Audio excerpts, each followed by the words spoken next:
Malvinas, 40 historias. Un programa de radio.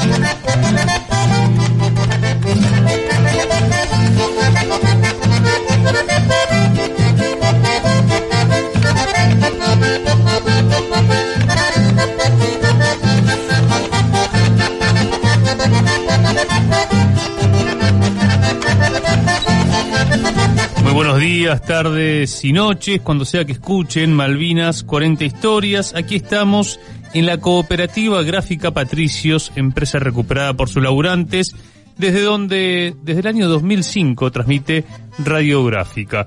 Saludo a Lucas Molinari, está Julián Alejandro Pelliza en la puesta en el aire. Buenas tardes, Cumpa. Muy buenos días, tardes y noches, Juan Natalicio, ¿cómo le va? Hola Lucas, muy contento de estar nuevamente en Malvinas 40 historias y también recordar, como hacemos en cada uno de los programas cuando comenzamos, que estamos en Spotify, Malvinas 40 historias. Allí encuentran todas las entrevistas que venimos realizando.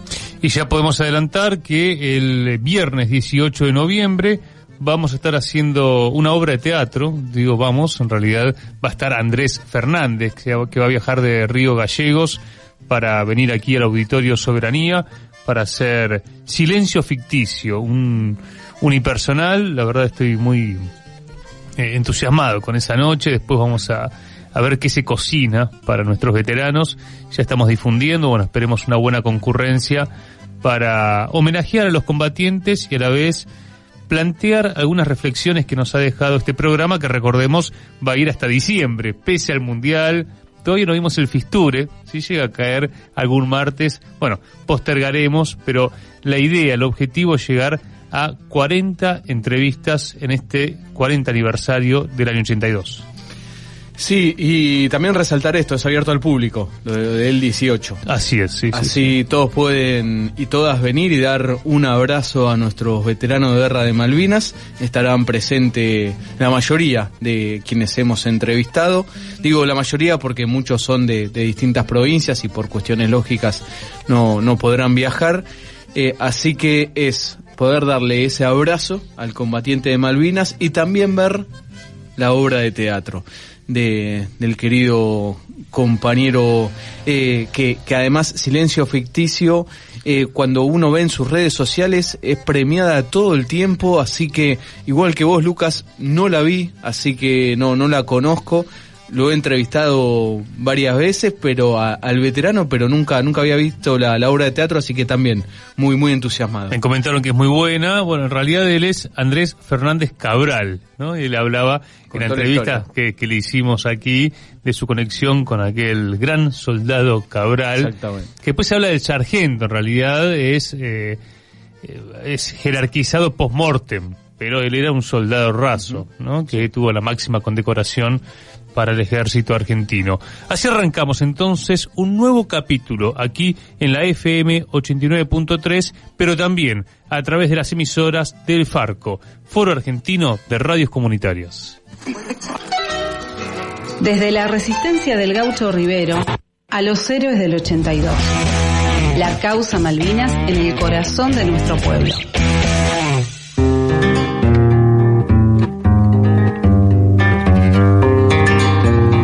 Y una tristeza nos trae hoy, Juan, en Malvinas 40 historias, porque ha fallecido Delmira Cao, compañera, madre del gran Julio Cao, combatiente de Malvinas, pero aparte una de las que mayor militó, conformó las comisiones de trabajo, de la memoria, de la malvinización desde los familiares. Creo que estás dando un punto central para describir a la gran Delmira, además de su corazón bondadoso, siempre predispuesta a enseñarnos, ¿no? Porque tenemos que estar permanentemente abiertos a desaprender un montón de cuestiones. Bueno, Delmira, una luchadora de la causa de su hijo, para que no se lo olvide, para que el sector del pueblo que era bombardeado con la desmalvinización, palabra que que describimos varias veces aquí, ante ese bombardeo allí estaba una de las madres de Malvinas, como tantas otras, luchando contra ese aparato. Mujeres que, Lucas, también han sido silenciadas, las madres de Malvinas. Delmira además fue presidenta de la Comisión de Familiares de Caídos en el Conflicto del Atlántico Sur, y fue, insisto, una gran luchadora, y quiero remarcar su corazón. Yo tengo varias entrevistas a ellas. Siempre viste que hay una, Lucas, vos que haces también muchas entrevistas, siempre hay algunas que te marcan, ¿no? Sí. Por distintas cuestiones. Una fue la primera que le hice, obviamente allá en el 2012, y la otra fue en el 2019 cuando contaba sobre su viaje a las islas, donde se había localizado justamente donde descansaba Julio, su hijo. Así que fueron dos momentos que me acuerdo que me marcaron, y como siempre, escucharla es aprender mucho, porque es aprender el amor por el otro, es aprender lo que es luchar y luchar, como hizo Delmira, en el silencio, cuando muchos las ocultaban a las madres, también las atacaban, porque decir que bueno, vamos a escuchar fragmentos, no quiero adelantar cuestiones de lo que ella mencionaba, pero una grande, y la verdad que un dolor enorme su pérdida. Hay una nota que le realizó Úrsula Asta y que la pueden encontrar en radiográfica.org.ar, que fue publicada el 13 de junio del año pasado. Delmira de Cao, la madre del soldado caído, el maestro de la Escuela 32 de Gregorio Laferrere, en La Matanza. Recordar que Julio cayó en batalla el 14 de junio del año 82. Él integraba el Regimiento de Infantería Mecanizado número 3 del Ejército. Bueno, cayó el último día del conflicto. Y te acordás, Lucas, que aquí Esteban Tríez contó la historia. Estoy pensando si era él el que había contado del último momento, porque tengo ya un lío con la cantidad de combatientes que hemos entrevistado, y también en Malvinas Causa Central, pero que justamente su última conversación con él, estoy pensando el veterano, porque me parece que le estoy agarrando, Lucas. Ayúdame. Pero me acuerdo de la historia. El compañero que... Vos hablas de la foto. Sí.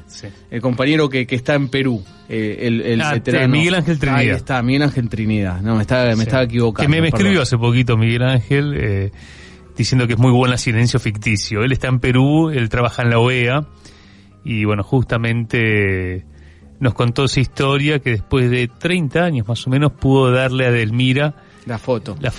¿Qué foto era? Era la foto, habían hecho el servicio militar obligatorio juntos, se habían hecho amigos, además, bueno, se habían hecho amigos, eran muy compinches, y justamente él le sacó una foto a Julio, estando en el regimiento, en el servicio militar, porque Julio hizo 6 meses, y como era maestro, bueno, le dieron el alta en las primeras bajas, ¿no? Se fue, digamos, cumplió con el servicio relativamente rápido. Entonces, dentro de ese momento de la colimba le había sacado la foto. Recordemos, resaltemos, Lucas, que no es como ahora, ¿no? Que uno saca la foto y la manda por WhatsApp. En 1981, cuando había sido esa foto, primero la foto estaba dentro del rollo. Sí, bueno. Después había que mandarla justamente a imprimir. Como cuando nosotros éramos pibes tampoco. Exactamente. Nosotros sí sabemos, pero sí, quizás muchos de los que nos están escuchando dicen, ¿de qué hablan estos viejos? Bueno, de estas cosas estamos hablando.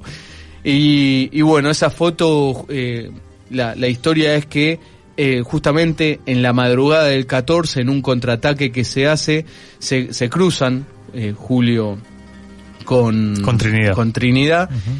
Y Julio le pidió en ese momento que esa foto se la dé a su familia. Está la charla con Trinidad aquí en Malvinas 40 Historias, una gran entrevista.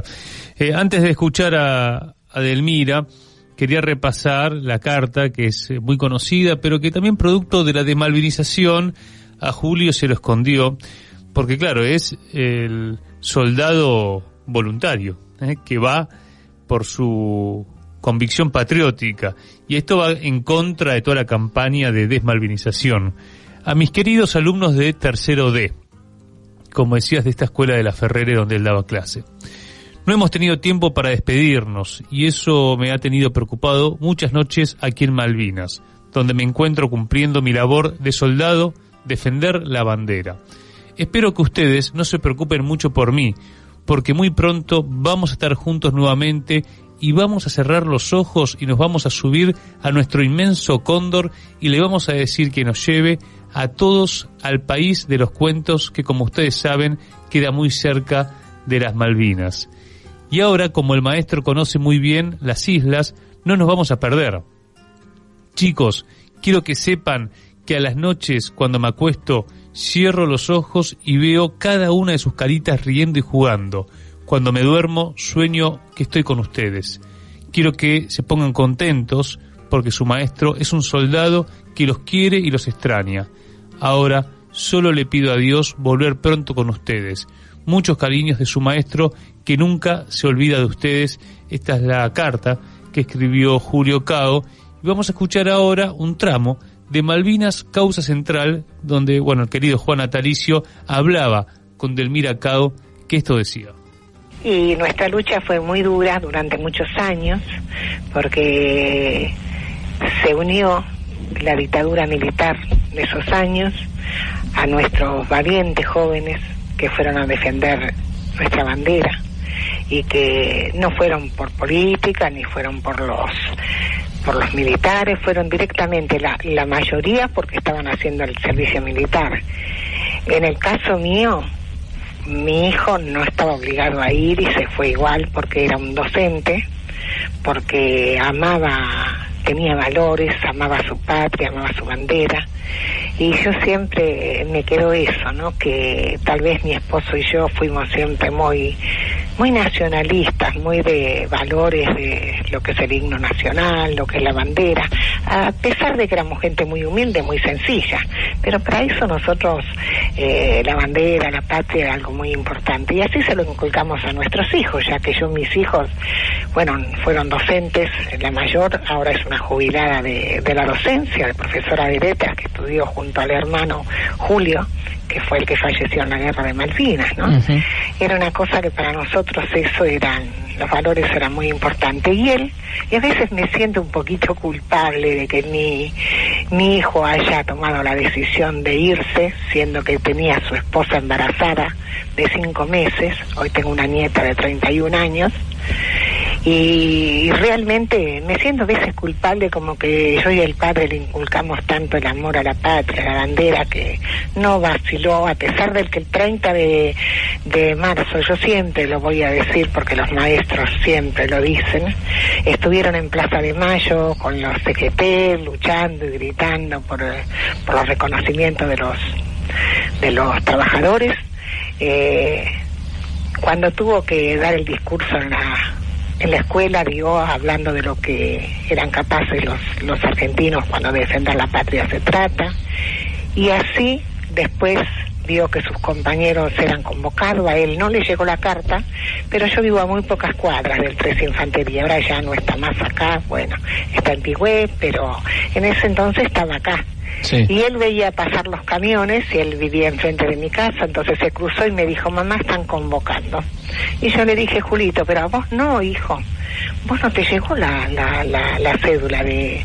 No, mami, ¿cómo no? Me decís que no me llegó ni me va a llegar porque soy casado, pero yo tengo que ir con mis compañeros. Mirá los camiones, mamá, y me sacó a la calle, y era cierto, pasaban todos los camiones con los soldados, ¿no es cierto? Y él me dice, mamá, tengo que ir, tengo que presentarme, me corresponde ir, si no, jamás podría sentarme frente a un escritorio y hablar de San Martín y Belgrano si hoy este maestro no va a cumplir con el deber de defender su bandera. Y allá se fue, no quiso saber nada por mucho que le dijimos, no hubo forma. Pensó que iba a volver porque no es que no amaba a su mujer, su hija, su familia, pero se sintió comprometido y pensó que tal vez cumplía con la patria y volvía, ¿no? pero el destino quiso que no fuera así, que quedara allá en Malvinas como quedó. Él y sus 648 compañeros, que son los héroes de nuestra patria, ¿no es cierto?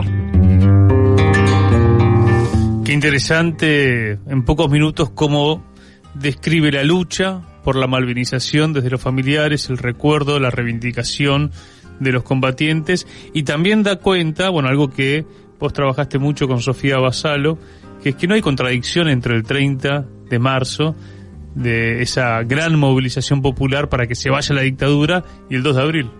Sí, tal cual, porque muchos, inclusive Lucas, han pasado por aquí veteranos que pasaron por esa situación de tener que ser movilizados como soldados conscriptos al 30 y después estar combatiendo en Malvinas.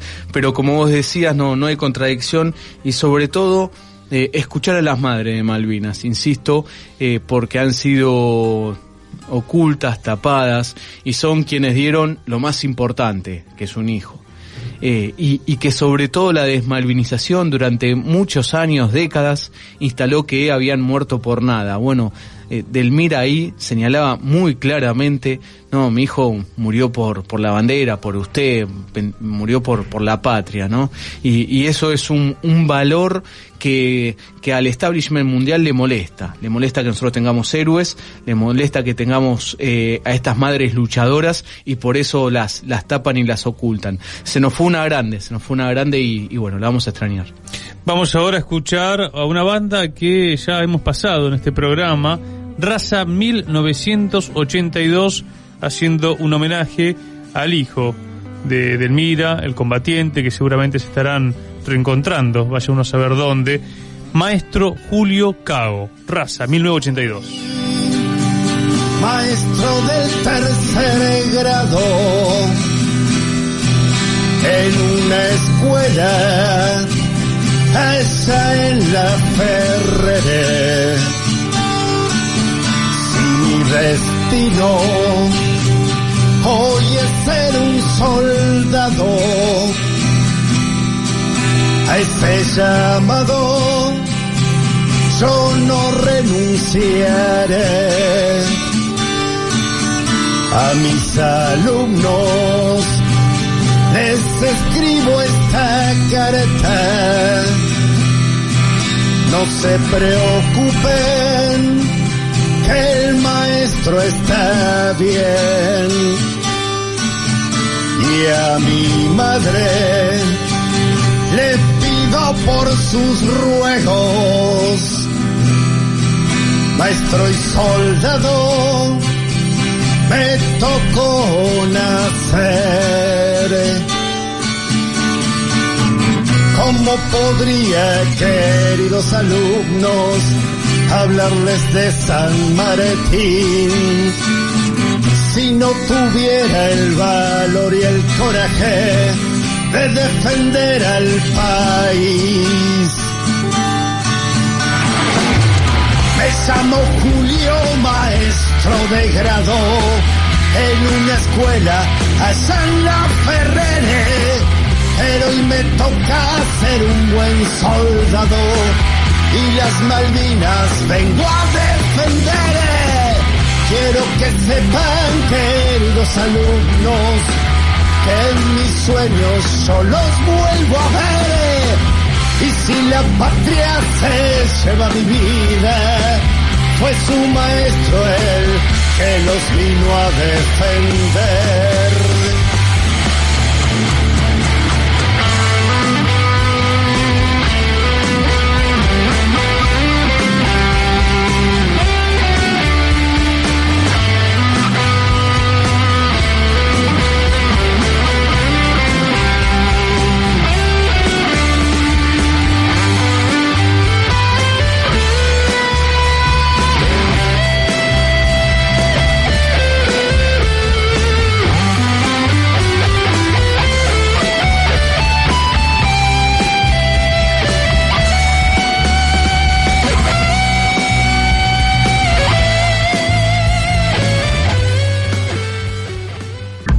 Malvinas, una identidad colectiva.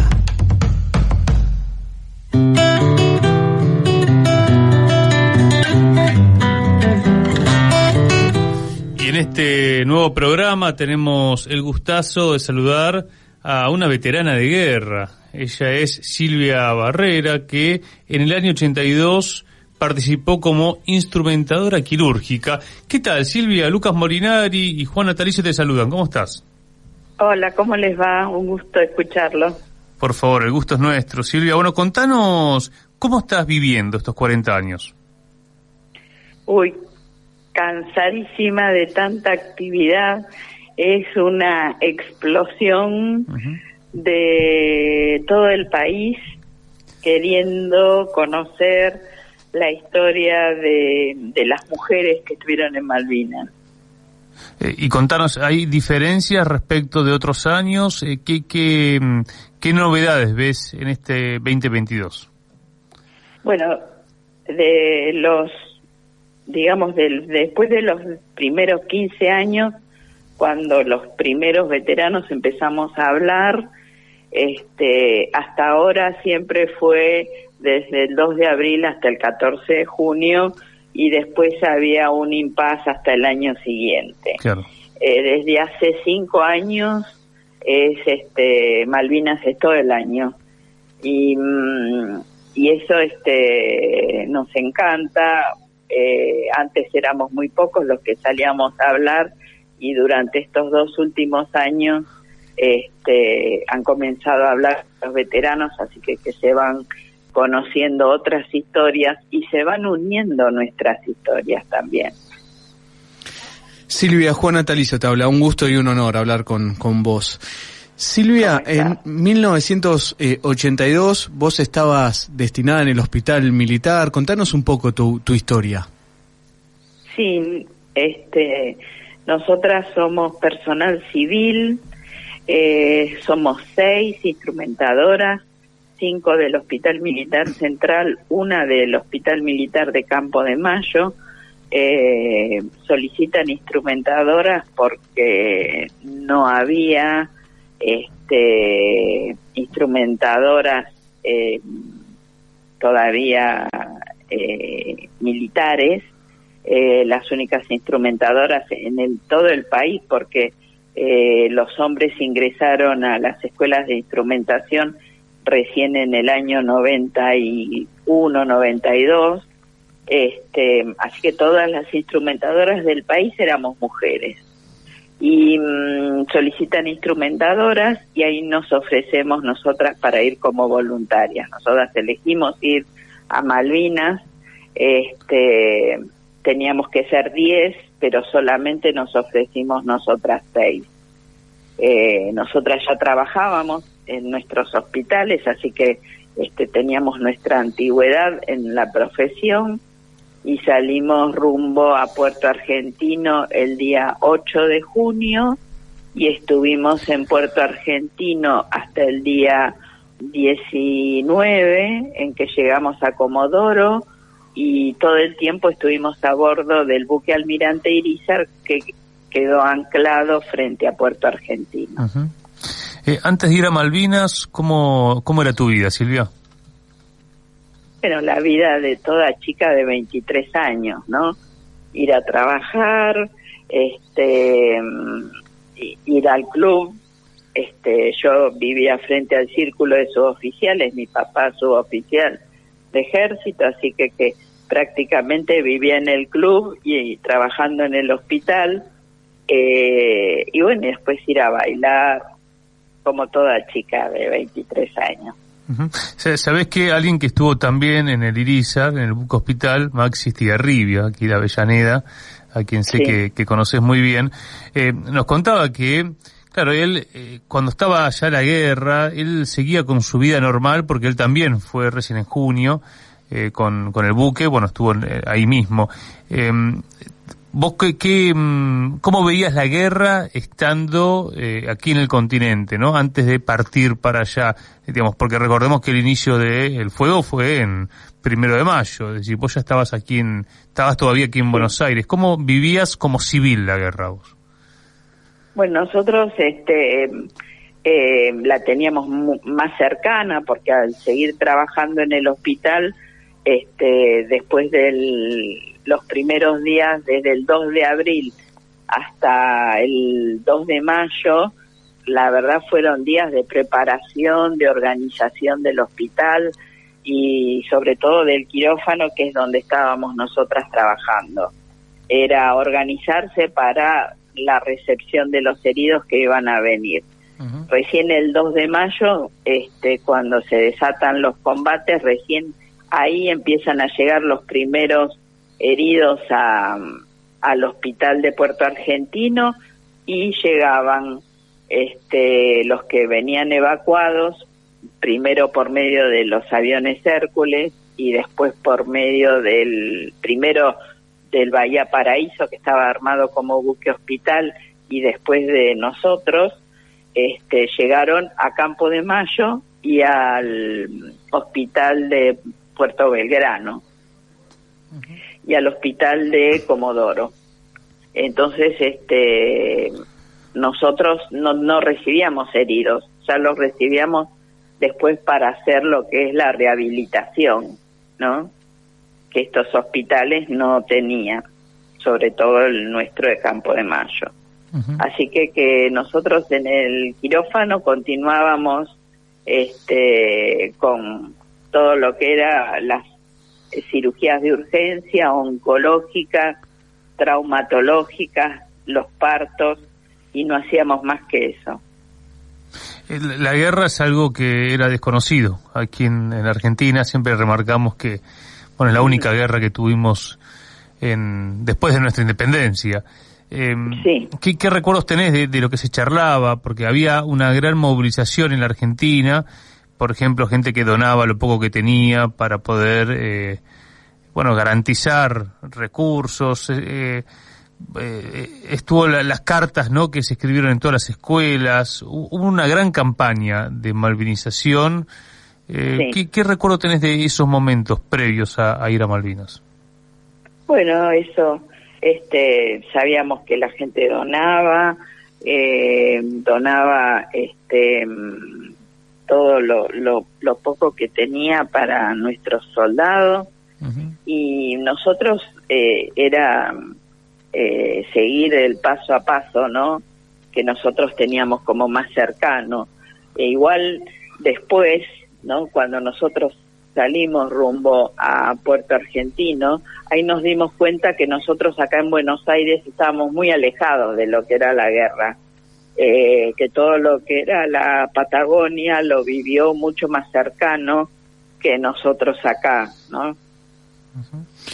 Silvia, y ahí cuando vas para Puerto Argentino y estás en el ARA Almirante Irizar, ¿cómo fue? Porque vos estabas en un hospital y de repente estás en un buque. ¿Cómo fue llegar al buque y cómo era la vida ahí en el buque? Bueno, nosotros salimos a las 4 de la mañana del día, o sea, nos avisaron si queríamos ir, nosotras dijimos que sí, y salimos al día siguiente a las 4 de la mañana. Por supuesto, todo era improvisado, todo era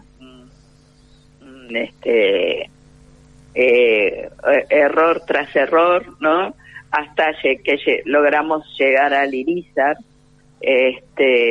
Nos vino a buscar el helicóptero del Irizar y nos llevó al Irizar. Nosotros éramos personal en tránsito, no estábamos destinadas a quedarnos a trabajar en el Irizar, sino que íbamos al hospital de Puerto Argentino.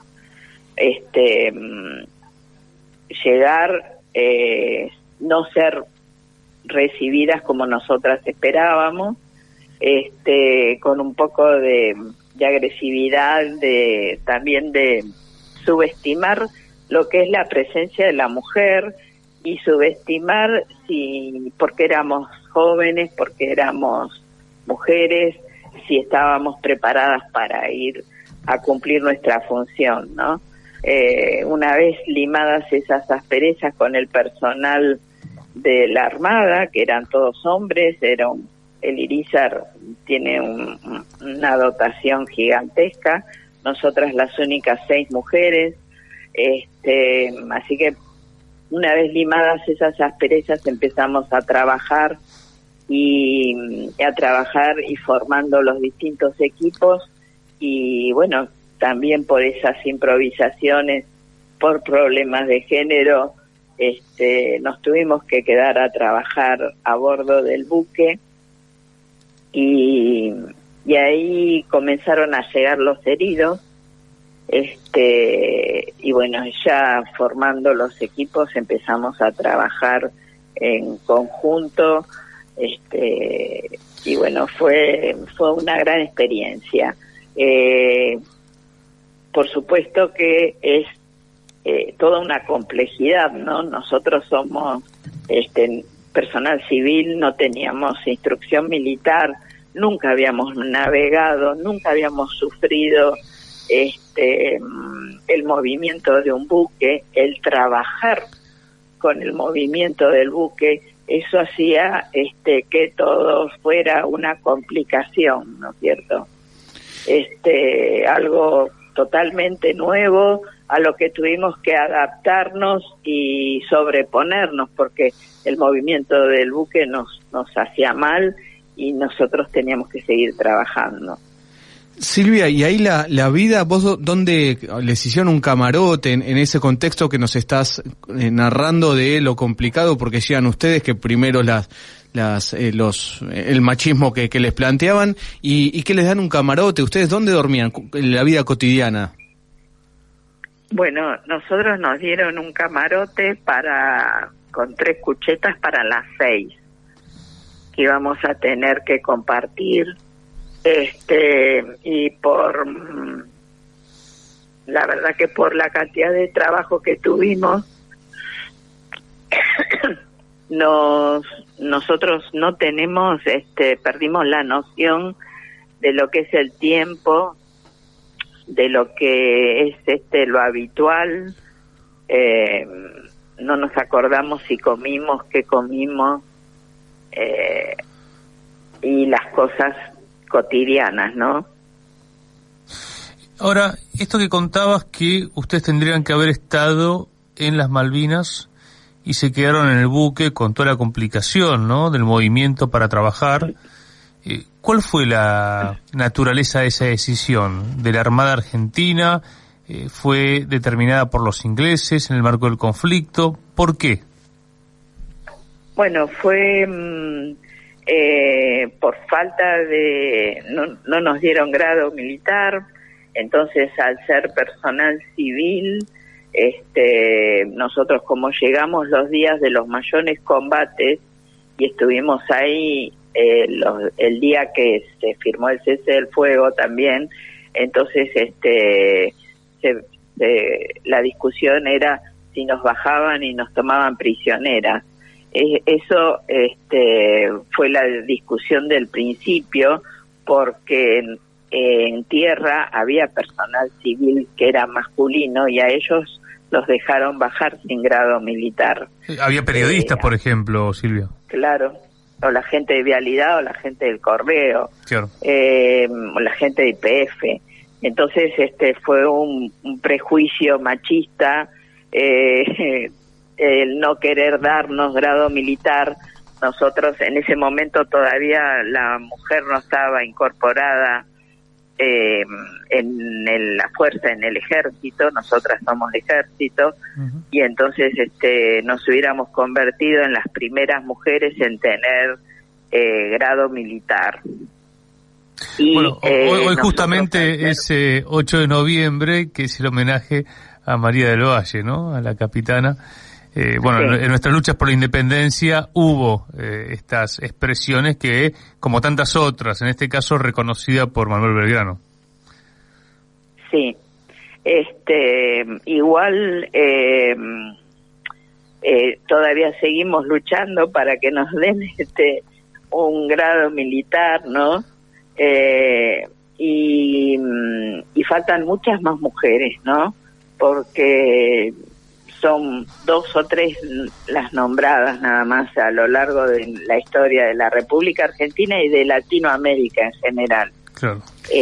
Creo que hay una falta de reconocimiento hacia la presencia de la mujer que ha acompañado a sus hombres en todas las guerras en Latinoamérica. Silvia, ¿cómo viviste vos aquel 14 de junio? Y bueno, para todos nosotros fue un shock, porque nosotros salimos de acá de Buenos Aires no pensando que íbamos ganando, pero que estábamos manteniendo las posiciones y que se estaba luchando. Entonces llegamos, sufrimos nuestros bombardeos nocturnos todas las noches, y el día 14, cuando nos avisaron que se firmaba el cese del fuego, fue un shock para toda la dotación del Irizar, ¿no? Fue un bajón al que tuvimos que sobreponernos, apuntalándonos unos a los otros para poder seguir trabajando, porque había que seguir recibiendo heridos, ¿no? Bueno, y fueron días, como decías, que bueno, no recordás si dormiste, qué comiste, ¿no? Fueron días también de mucho shock al ver cómo llegaban los combatientes. Sí. Nosotros recibimos los heridos más graves, porque como les dije antes, nosotros estuvimos los días de los peores combates. Entonces recibimos heridos con múltiples heridas.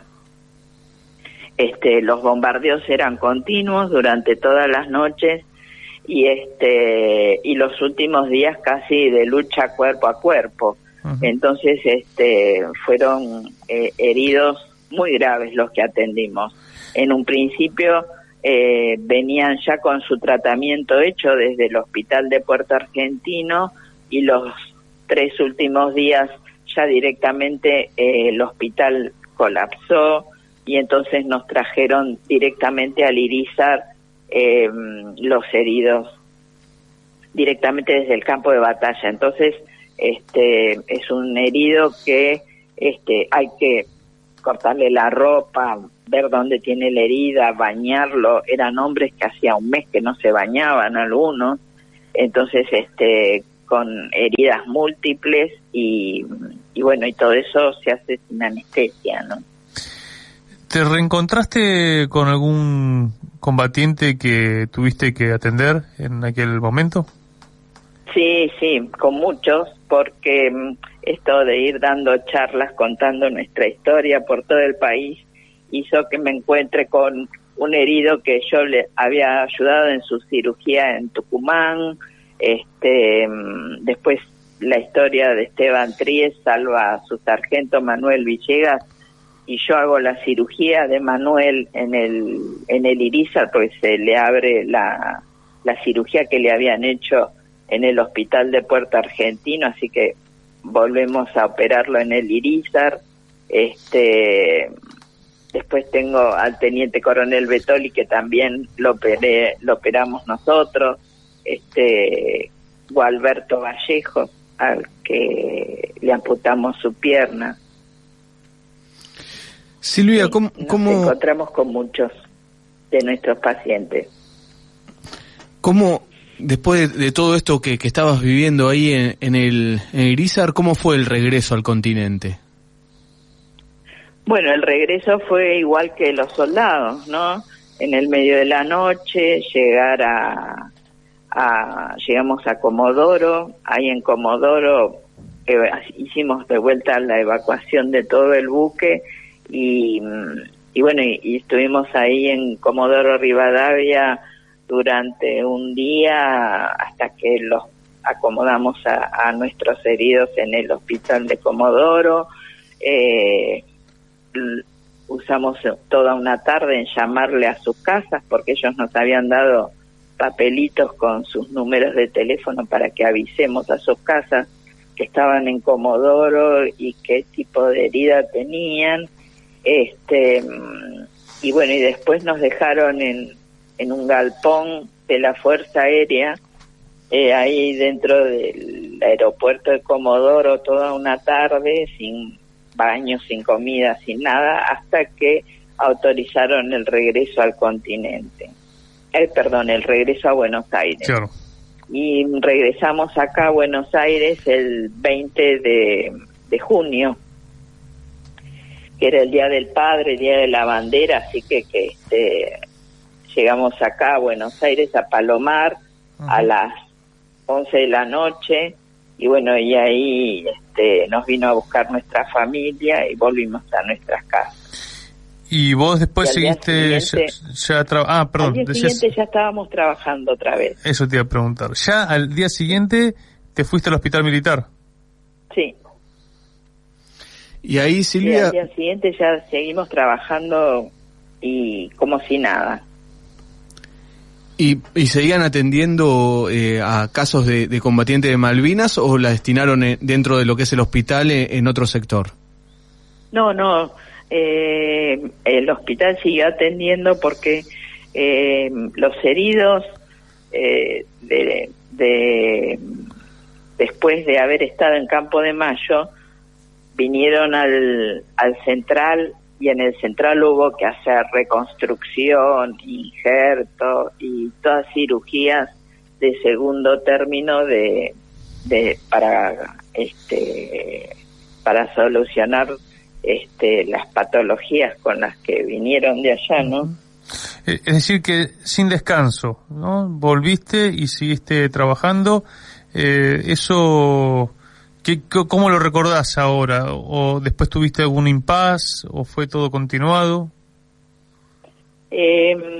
No, nos preguntaron si alguien quería tomarse una licencia y nosotras seguimos trabajando. Elegimos seguir trabajando, así que no, nadie nos preguntó nada. Yo creo que también nuestros compañeros por no invadirnos o preguntarnos qué habíamos vivido, y nosotras porque no queríamos contar en esos momentos. Yo creo que los primeros 10 años creo que cada veterano de guerra tenía que gestionar en su cabeza lo que vivió. Por eso fueron esos 10 años en que los gobiernos también aprovecharon para hacer su desmalvinización, ¿no? Ahí, Silvia, lo quiero resaltar porque quizás muchos no lo conocen. Vos describías algo que es muy importante, que es lo que siguieron trabajando ustedes después del 14 de junio en los heridos de la guerra, que muchos estuvieron varios meses o muchísimo tiempo en el Hospital Militar Central, y a veces es desconocida esa parte de la historia. De esos momentos, vos ya nos narraste algunos sucesos de los casos que trataban, pero ¿cuál era la vida cotidiana ahí en el hospital de estos casos? Y bueno, ellos estaban todos en un solo piso, no nos dejaban a nosotras tener contacto con ellos, nos escapábamos, ellos bajaban, se escapaban a lo que es la cantina del hospital a comprarse cosas, y nosotros también nos escapábamos para verlos. Y ahí conocimos a otros heridos que no habíamos tratado en el Irizar, pero que eran veteranos de guerra, y que nosotros fuimos a lo largo de los años haciéndoles sus cirugías posteriores, ¿no? Uh-huh. ¿Y cómo fue tu relación con los otros veteranos en cuanto a la organización? ¿Fuiste parte de algún centro de excombatientes? ¿Fue posterior, digamos, tu vinculación y esto de dar charlas? ¿Cuándo arranca todo eso? Bueno, primero la relación fue con el Centro de Civiles Veteranos, uh-huh, porque siempre los centros, sobre todo los barriales o los municipales, se organizaron primero los soldados y después se fueron agregando los suboficiales y los oficiales. Sí. Nosotros empezamos primero por nuestro centro de civiles, y una vez pasados los años ya me incorporé al centro de San Isidro, que es a donde vivo. Pero déjame preguntarte, Silvia, ¿en qué año te empezás? Porque hay algunos que lo hacen apenas vuelven en los 80, otros más en los 90, otros más tarde. ¿Vos en qué año empezaste? Porque esta experiencia también de organizarse, ¿no?, que es muy propia del pueblo argentino. Esto del encuentro de los civiles, ¿en qué año es? Y más o menos debe ser en el año 89, 90. Bien. Sí. Y ahí, Silvia, además vos también empezás con una lucha para el reconocimiento de ustedes las mujeres que habían participado. Sí, porque la historia la escriben los hombres, ¿no? Siempre se habla del patriotismo, del coraje, de la valentía, y siempre en masculino. Y realmente nosotras nos propusimos dar a conocer nuestra historia para que no nos pase lo que le pasó a todas las mujeres de Latinoamérica que fueron acompañando a sus hombres a las guerras, que desaparecieron de la historia. Con ninguneadas. Entonces nos propusimos contar nuestra historia, que se sepa que hubo mujeres. ¿Quiénes son las verdaderas mujeres que fueron? Porque tenemos un grupo de mujeres que quieren ser veteranas de guerra y nunca cruzaron a las islas, así que ahí tenemos otra lucha para que se sepa quiénes realmente somos las que cruzamos a las islas, las que estuvimos bajo fuego, con bombardeos, y a lo largo de los años cada vez van apareciendo más mujeres que quieren ser veteranas de guerra y que nunca cruzaron a las islas. Con respecto a, tu presencia en el hospital militar y tu vínculo con la salud, hay algo que, hemos conocido de la pelea de los centros de veteranos, que es la atención psicológica y la investigación de algo que, después sabemos que vino de otros países, como la investigación del estrés postraumático. ¿Qué nos podés contar de eso y cómo lo viviste vos? Y si también, tuviste alguna experiencia respecto a poder tener atención o ver qué importancia tuvo esa atención en la vida de otros veteranos. Uh-huh. Bueno, después de que pasaron, yo te diría que el 95 más o menos, en el año 95, sí, se empieza a organizar el Centro de Salud para Veteranos de Guerra.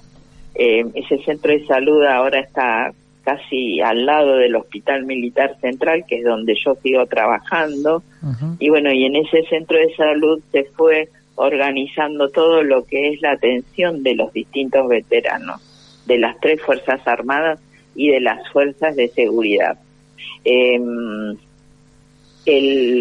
Ahí se hacen talleres, talleres de resiliencia, talleres de musicoterapia, y está la atención psicológica y médica y física del veterano, así como la evaluación de cuál es el porcentaje de estrés que se tiene para conseguir los beneficios de cada uno de los veteranos. Claro. Eso se hace ahí en el centro de veteranos. Uh-huh. Desde hace unos pocos años se organizó que sea para las 3 Fuerzas Armadas y las de seguridad por igual. Y siempre me gusta ir y colaborar y ayudarlos. Yo soy como un enlace con el centro de veteranos. A veces vienen del interior, nunca llegaron a Buenos Aires, entonces se encuentran acá como perdidos para hacer documentación que necesitan, y los ayudamos en ese sentido. Me acuerdo de la charla con vos estando en pandemia y que contabas, ¿no?, también de ese compromiso permanente con la salud. Ahora, yendo al tema psicológico, la sensación, y que charlamos muchas veces con los combatientes, sí, es que el Estado llegó tarde, ¿no? Bueno, el Estado llegó tarde, pero también hay que ver que lo que es el tratamiento psicológico tiene que partir de uno, ¿no? Entonces, es muy difícil que uno vaya y diga, necesito ir a atenderme con el psicólogo. Las esposas vienen desesperadas porque los hombres no quieren atenderse y nadie los puede obligar. Entonces, entre el abandono del Estado, que fue los primeros años, ahora en que se pueden tratar, y eso depende de la voluntad de cada uno, eso hace que sean muy pocos los que aceptan el tratamiento. Silvia. Y entonces, ahora, con el pasar de los años, todos tenemos de 59 años para arriba, nos encontramos con que a ese estrés postraumático se le adosan todas las enfermedades, un montón de enfermedades que van en concomitancia con el estrés postraumático. Sí. Entonces nos encontramos con que tenemos tendencia a la obesidad, hay alcoholismo, hay drogadicción, hay hipertensión arterial, diabetes, cáncer, mucha ACV, mucho infarto. Entonces el centro realmente y el hospital militar son los que están haciendo cargo del tratamiento. También podemos usar PAMI, eso de acuerdo a si es soldado o no, y tenemos hay un montón de beneficios que se han conseguido a lo largo de los años, que a través de la Federación y de la Confederación de Veteranos. Con la lucha, ¿no? Con la lucha que se ha dado. Sí. Te agradecemos, Silvia, la charla, y bueno, nos seguiremos encontrando aquí en Gráfica y también en Malvinas Causa Central. Es un orgullo poder hablar con vos. Bueno, no, gracias a ustedes. Cada nota que damos es divulgar y seguir manteniendo viva lo que es la causa de Malvinas, que es la única causa que mantiene unidos a todos los argentinos. Silvia, perdón, muy breve porque nos quedamos sin tiempo, pero necesito saberlo. ¿Alguna vez te pasó que por ser mujer no te hayan creído que sos veterana de Guerra de Malvinas? Todos los días, aún a 40 años. Hay que seguir trabajando. 40 años. Hay que seguir trabajando. Y ahí está también nuestro rol en la comunicación. Silvia, un fuerte abrazo. Gracias. Bueno, gracias a ustedes. Un abrazo grande. Gracias. Silvia Barrera, ella estuvo como instrumentadora quirúrgica en el buque hospital Irízar, el ARA Irízar, donde, estuvo también Maxi Estigarribia, otra de las charlas que tuvimos en este programa. Gracias, Julián Pelliza en la puesta en el aire, el Manu Rivas en la musicalización. Gracias, Juan Natalicio. Lucas, en el Día de la Madre de la Patria, de María Remedio del Valle, homenajeamos a Delmira por una particularidad, por algo que se fue lamentablemente físicamente, pero queda en nuestros corazones, y con la historia de Silvia.